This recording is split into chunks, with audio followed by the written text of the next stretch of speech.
इतने पाप करने के बाद भी दुर्योधन स्वर्ग कैसे पहुंचा? क्या आप जानते हैं, जिसने द्रौपदी का अपमान किया, जिसने पूरे महाभारत युद्ध की नींव रखी, वही दुर्योधन मृत्यु के बाद स्वर्ग कैसे पहुंचा? क्या भगवान श्री कृष्ण ने भी उसे स्वर्ग जाने दिया? अगर दुर्योधन इतना अधर्मी था तो उसे नर्क नहीं बल्कि स्वर्ग क्यों मिला? आज हम महाभारत के इसी रहस्य को जानेंगे, जिसका उत्तर बहुत कम लोगों को पता है। तो दोस्तों, वीडियो को लास्ट तक जरूर देखें क्योंकि लास्ट में बहुत मजेदार है। वीडियो को शुरू करने से पहले सबसे पहले तो नमस्कार दोस्तों, राधे राधे, जय श्री कृष्णा। स्वागत है आप सभी का मेरे यूट्यूब चैनल पर। तो दोस्तों, अगर अभी तक आपने मेरे इस चैनल को सब्सक्राइब नहीं किया है तो प्लीज़ सब्सक्राइब कर लीजिए क्योंकि मैं इसमें डेली पोस्ट करती हूँ महाभारत के बारे में बहुत ही सरल तरीके। तो अब बिना देरी के हम वीडियो को चलिए स्टार्ट करते हैं। और हाँ दोस्तों, वीडियो को अंत तक जरूर देखिए क्योंकि अंत में ही तो सबसे मजेदार है। तो चलिए बिना देरी के अब स्टार्ट करते हैं, बने रहिए मेरे साथ। दुर्योधन बचपन से ही पांडवों से ईर्ष्या करता था। उसने कई बार उन्हें मारने की साजिश भी रची। उसने भीम को विष देकर गंगा में फेंकने की कोशिश की थी, फिर लच्छाग्रह बनवाकर पांचों पांडवों को जीवित जलाने का प्रयास भी किया था। सबसे बड़ा पाप दुर्योधन तब किया जब धूत सभा में द्रौपदी का अपमान हुआ और उसने उसे अपने महल में दासी बनाने की प्रयास की। इन सब कारणों से दुर्योधन को अधर्म का प्रतीक माना जाता है। फिर भी दुर्योधन को स्वर्ग कैसे मिला, यही सबसे बड़ा प्रश्न है। और दोस्तों, अगर आपको पता है तो कमेंट में अपनी राय जरूर बताइएगा।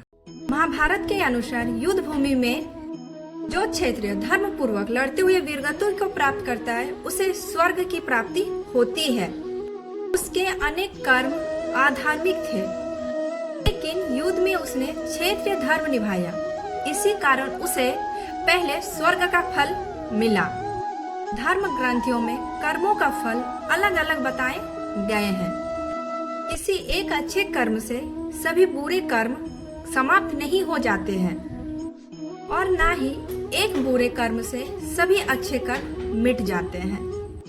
जब युधिष्ठिर स्वर्ग पहुंचे तो उसने वहां दुर्योधन को सम्मान के साथ देखा। युधिष्ठिर चकित रह गए और बोले, जिस व्यक्ति के कारण इतना विनाश हुआ वह स्वर्ग में कैसे?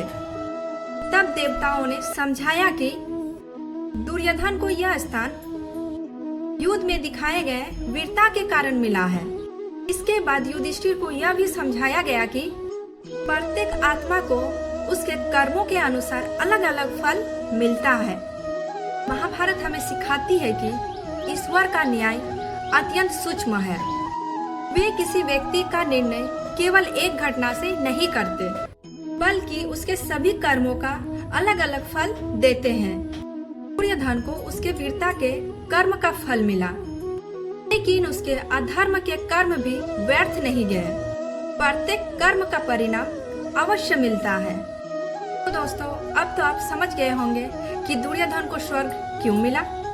यह अधर्म की जीत नहीं थी, बल्कि कर्मों के अलग अलग फल मिलने का सिद्धांत था। तो दोस्तों, अगर आपको महाभारत के अनसुने रहस्य जानना पसंद है तो वीडियो को लाइक करें और चैनल को सब्सक्राइब करें। अगली वीडियो में हम एक और अद्भुत महाभारत रहस्य लेकर मिलेंगे। तब तक के लिए धन्यवाद। राधे राधे, जय श्री कृष्णा।